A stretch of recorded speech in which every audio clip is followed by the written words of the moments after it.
Miley Cyrus dilamar kekasih malah banjir hujatan. Miley Cyrus baru-baru ini memposting dirinya dilamar oleh sang kekasih bernama Lionel Lee. Namun, bukannya dapat tanggapan positif, postingan Miley Cyrus tersebut langsung banjir hujatan.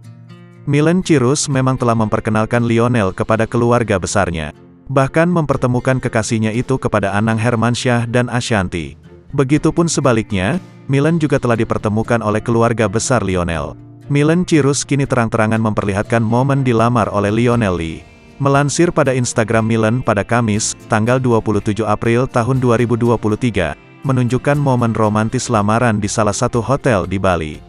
Mengenakan dress berwarna krem dengan kain tipis hitam yang membalut lengannya, keponakan Ashanty tersebut memamerkan cincin yang melingkar di jari manisnya. "The best is yet to come," tulis Miley Cyrus.